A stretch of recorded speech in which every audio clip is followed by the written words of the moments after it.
Okay, we're back again.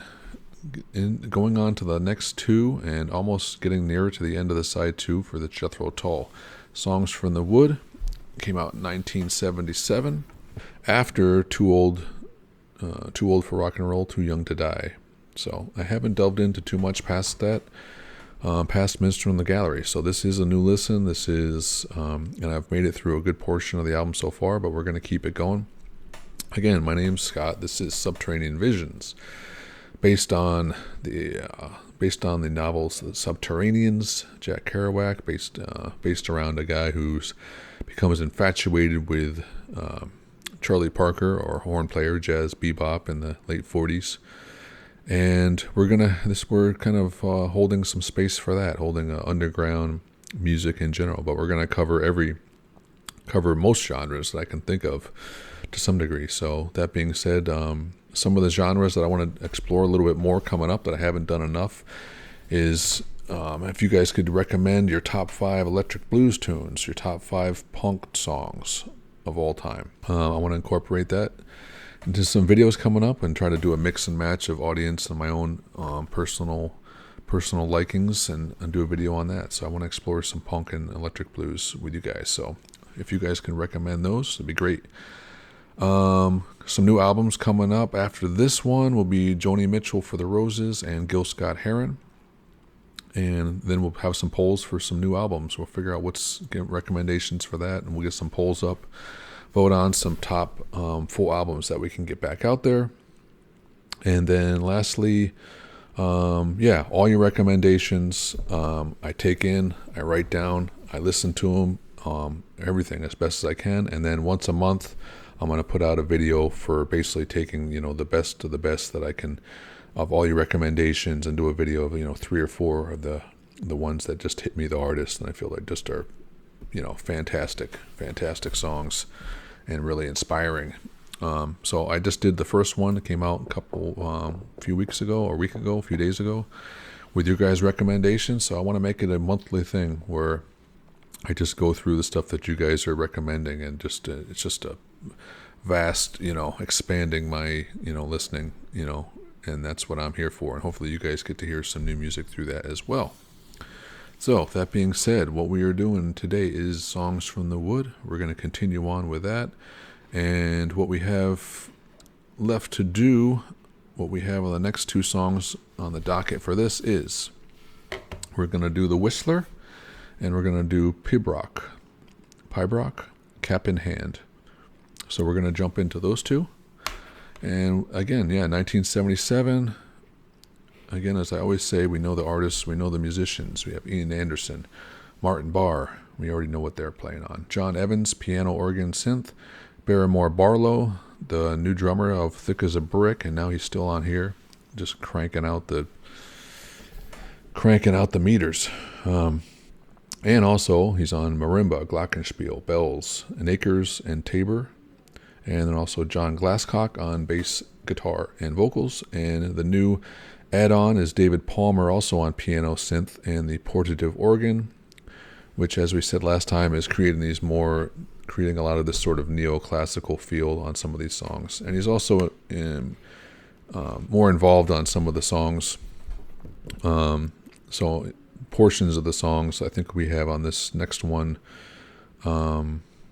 So Songs from the Wood, he was more involved in. Cunt and Girl, Ring Out Solstice Bells, Velvet Green, and I think Pibroch, he also had some more involvement with. So we may hear that portative organ again as we go forward, but I believe that's David Palmer's contribution to this. So without further ado, we'll do The Whistler, and here we go.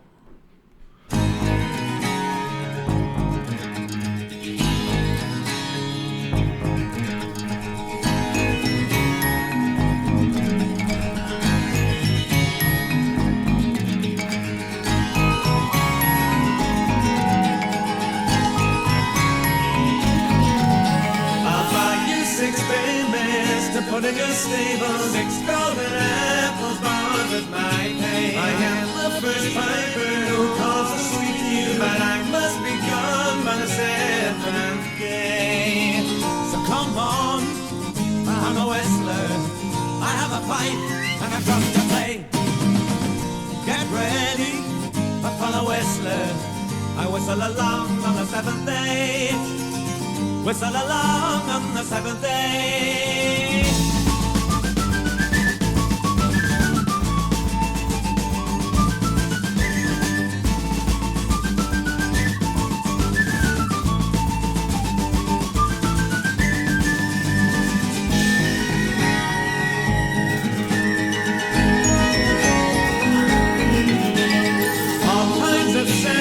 I've left behind me, many's the day when I have done wrong, and I'll be yours forever and ever. Life in the saddle and whistle along. So come on, I'm a whistler. I have a pipe and a drum to play. Get ready for the whistler. I whistle along on the seventh day. Whistle along on the seventh day.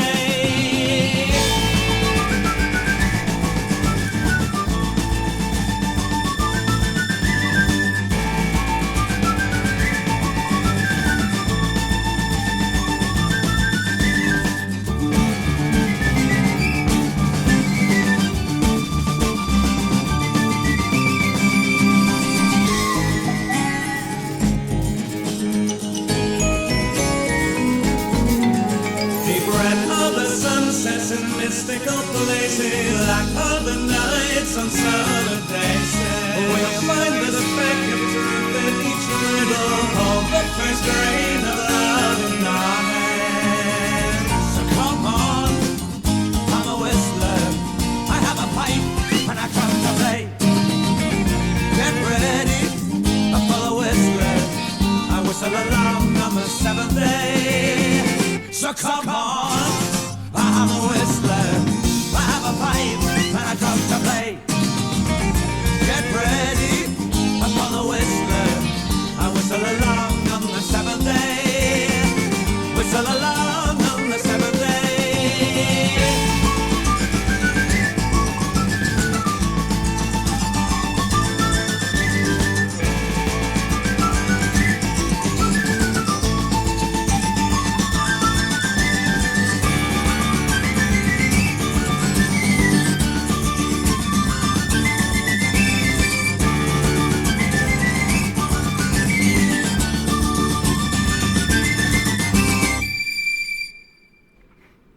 And there we go. So yeah, that one had a very, I would say so far, I don't know, maybe this album's growing on me, but I would say by the end of the first side, Ring Out Solstice Bells, Velvet Green, and The Whistler, yeah, I just feel like I'm getting used to it a little bit more. I'm feeling like but it could just be that it's becoming a little bit more standard, folky fare. So it's not in maybe odd time signatures. It's not as many odd time signatures, not as much sort of, jarring stops and starts and things like that, and a lot of different parts and stuff like that. So it could be, I don't know. We'll have to see. I'm not sure. I'll have to look back at the whole album, listen to it again, and sort of get a idea of where it's flowing to. But it feels like it's getting a little bit more into the folky, old Britain folk feel with the the whistler, the fife, the guitar. There's not as much synth and stuff like that going on in this one. So, and I would say this is just something that's just starting to kind of get into. I haven't listened to like say for instance like Irish music, traditional Irish music. I'm just starting to sort of appreciate it a little bit more than I used to, because I'm doing sort of a documentary right now on a builder and a musician in like the late 19th century into like 1929, and a lot of the music that I'm using it in is sort of a little bit more period music. It's not all Irish and English music, but some of it is, and so there definitely is some music that I'm like, oh, okay, I do like some of this. Some of it I don't. It's not as appealing, and so it's just now where I'm kind of like finding. I've always liked folk music, but I would say a lot of some stuff from like old Irish songs and some of the even Baroque feeling stuff hasn't been stuff that I'm like necessarily gravitate towards. But I'm getting closer and closer. I'm finding more stuff that I do find a little bit more appealing. So it's just maybe more looking to find the stuff that I do like. And that's with everything, obviously. So yeah, with the Whistler, I feel like, the last three, like they kind of feel a bit more just easy listening. And I like the narration and the stories, a little bit more on the nose, a little bit more like, okay, I see what's going on here. So this one, it's just, it sounds like, all kinds of sadness I've left behind me, many of the day when I have done wrong. But I'll be yours forever and ever, climb in the saddle and whistle along.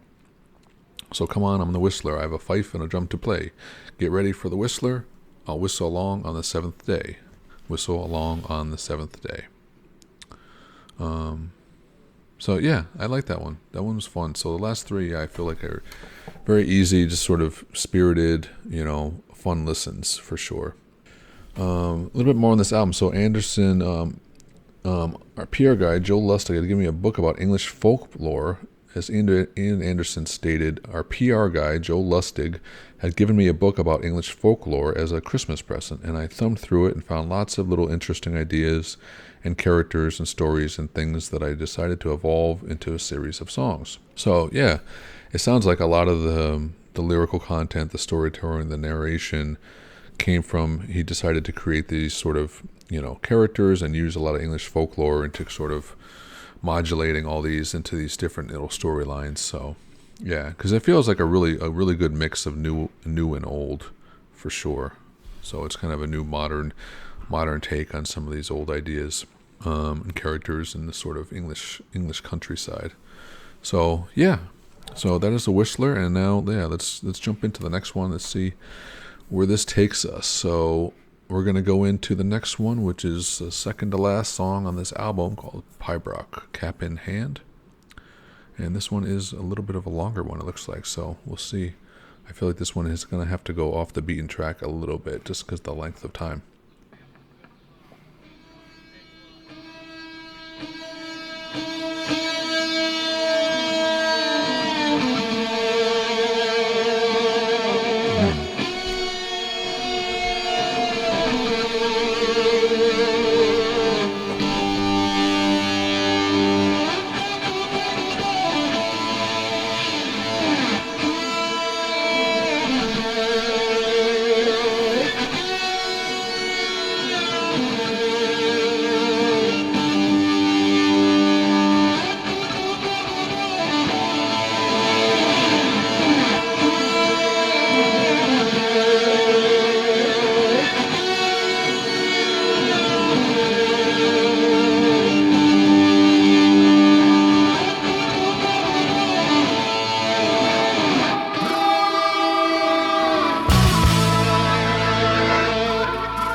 There's a light in the house,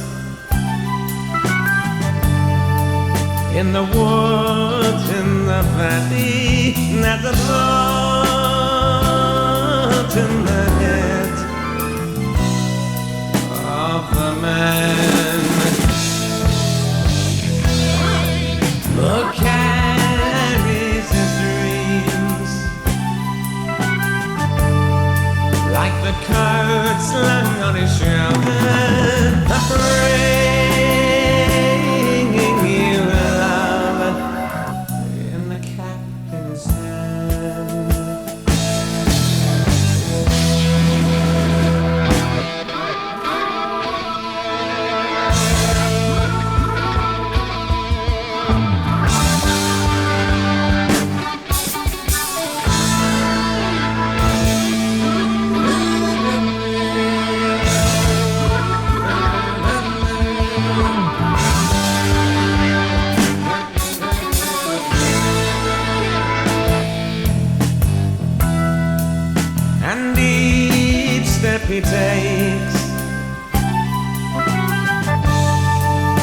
is one half of a lifetime. No words he would say, but you understand. So he bundles his regrets into a gesture of sorrow, a bringing you love, cap in hand.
through the dining room window. Candlelit table for two has been laid. Strange flavors by the fire, strange booths in the hallway. Put my cap on my head, I turn and walk away.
Yeah, that one. Okay, I'm really conflicted because that one gave me a bunch of different feels, and I'd say they a definitely different feel for the album. So it goes into a very deep. It's a long song, 8 minutes, and it has a bunch of different textures to it. So, and different for the album. It's the first where it really is showcasing this sort of much more bluesy, or definitely ballad type song. And the electric guitar obviously is focused primarily on some, the bigger portions of the song, the intro and the outro. Yeah, and as I stated earlier with on some other videos, perhaps it was this video, the guitar is something where I'm like, can kind of take, or it has lost a little bit appeal in the years as I've been listening to music, Martin Barr, and not to throw any shade. It just for me, it doesn't carry the weight as it once did. Obviously, they still have strong songs in their history. The stuff they were playing, in their prior years, and fantastic songs. Not to take away from the songs themselves, just the particular and the guitar in those songs, is very strong. But just the tonality of it and stuff like that, and the choices. So listening to this song, yeah, at first I thought it was going to be very laborious. It's a long song. I was like, this is very, lyrically it's interesting. I really like the song itself. I'm going to go into the lyrics a little bit, but yeah, the guitar, I was like, it's going to be filled. It's a very laborious song to listen to. I don't know what he was doing was like, okay, it was kind of give or take. Like I wasn't something that wasn't necessarily interesting to me thematically, or wondering what he was going to be doing. The tone and the sort of the touch and the feel and stuff like that just wasn't giving me that much. It wasn't giving me that much to go on. But once it went into the lyrics, and then once it got into the lighter side with the mandolin, I was like, I really liked it actually. In the lyrics, yeah, it sounds like a man who's just got a lot of remorse and just has been slung aside, with cap in hand, and left with just his cap in his hand. No word he could say you could understand, and so he bundles his regrets into a gesture of sorrow, bringing you love, cap in hand. And then he finds out, going through to see candlelit table for two, and strange slippers by the fire, not his, strange boots in the hallway, not his. So he put my cap on my head, and I turn and walk away. So definitely a little bit of a morose, little sad lyricism with that song itself. And yeah, the thought, honestly, listening to this, I was like, well, I really want to just have Ian Anderson. At first, my first thought was I really want to just have Ian Anderson playing all the instruments and just hear songs with just him, hearing the guitar, the mandolin, the fife, the whistles, the flutes, and all that stuff. I really just want to hear that. And then the synth came in, and I was like, okay, well, actually, while in one sense the synth is really like kind of a controversial issue. Maybe it still is a controversial issue as far as its placement into music, whether it's rock music or classical music or electronic music, folk music. Can be in one sense thought of as very sacrilegious, doesn't belong in any of these genres. So it kind of made me think of Clockwork Orange a little bit, and how they incorporated the, I think it was the Moog, but synthesizers, electronic music, and translating other styles, translating Bach, translating folk music, and then bringing in this synth, this new voice, this new artificial voice, into the bringing the synth in, and it came right into this song. And as I was thinking about that, thinking about Clockwork Orange, thinking about electronica and how it kind of inserted itself into multiple genres, and then here it is, obviously on this album prior to this, but especially in this song, it just felt like it was, you had a guitar, and then you had this very folky sound with Ian Anderson with mandolins and guitars and fifes, and then all of a sudden introduction into the synth and this artificialness, and I was like, okay, yeah, this is at the cusp of, at the core of what some listeners, how do they feel about that, so it's really interesting in that sense. I was like, whereas prior I would probably say like, oh, this is just something that for me doesn't belong. Let's put it into its, where it belongs and stuff like that. But now I listen to it a little bit more openly, as far as not just saying like, does it belong or does it not belong, but what is the artist's intentions with it? What are they trying to introduce it with it, and where is its place? And so I take a little bit less reaction to it. But yeah, so I'm not sure. I haven't decided whether I like it or not necessarily in the song. It's not the worst, but I think overall I was just interested in its placement in this song, and makes me curious about the intentions of including it into these styles, into this folk sort of genre, folk rock fusion, and whether it's prog, whether it's folk rock, whether it's whatever it is. So now it's just mere curiosity. It made me interested. But again, I still would love to hear just these stripped down. So I've heard there is a country version or something of this album. Somebody has remastered it or redone it in a certain way. So I definitely may listen to that just to see what that's all about. And if you know anything about that, yeah, please let me know. Because yeah, I definitely have a side that would just love to just listen to Ian Anderson sing the songs with just acoustic instruments, and not as much percussion, not as much drumming, not as much synth, not as much electric guitar. I'd love to hear a sort of stripped down version of these, and maybe there's demos and stuff like that too. But yeah, if there's a more stripped down version, that's one side of me would be interested in that, and the other side of me is like curious with the synth and stuff like that. But overall, the guitar, yeah, I mean, sadly, it didn't make me really feel anything with the guitar parts. I didn't get the sort of grandiosity of it. I didn't get the sort of melancholy that I think it was trying to introduce into this, the sort of heavy-handed. It just sounded like he should just put his cap in hand and walk away, to put it bluntly. So I don't know. Yeah, I've liked it in the past. I've liked certain guitar parts, and it just depends. Completely individual, Sometimes it's good, sometimes it just doesn't. I don't get it. I don't find it that strong, that appealing. And maybe as a guitar player, I'm just a little bit more critical of that sense than if I was a flute player. I may be very critical of all the flute that's happening throughout the song. I'd be like, oh, I don't like this, I don't like that. So I think it's somewhat natural. Anyway, we're going to finish this up and get on to the end of Songs from the Wood, and I'll maybe add a couple bonus tracks that are on the 40th anniversary special on the next one. So we're going to end out with the last song. They end up with Fire at Midnight, and then we may do a couple of the bonus tracks listed there. So again, appreciate y'all going through this with me. We've got the Canterbury scene going through. A lot of videos to go through still.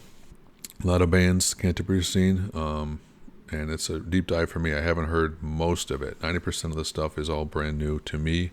All the groups, all the songs, all the albums, new to me. So again, yeah, there's going to be more albums to come. We'll have some polls up in the future. Going to keep the full album thing, making a constant monthly thing at least. And then monthly, we're also doing recommendations. So anything, the best that I've got from you guys, I'm going to put back out in a month, every month, and just to show my appreciation for all the great recommendations you guys give me, and ultimately, for everybody to hear new stuff, for myself and all of the audience to hear new stuff, whether it's stuff you recommended or stuff I'm putting out there, full albums, whatever. And then lastly, yeah, I want to do a couple new genres, so electric blues and punk music. If you can give me you guys' top 3, top 5, I want to incorporate all that and put out a video of just some of the mixture of between the audience and myself, some of the best blues, electric blues and punk tunes, from whatever period you think is reasonable. So yeah, those are some of the new things I want to jump into. And yeah, so we will part here and get back together for the last of Jethro Tull, Songs from the Wood, a little bit down the road. So I appreciate everyone, and have a great day, and we'll see you soon. Bye-bye.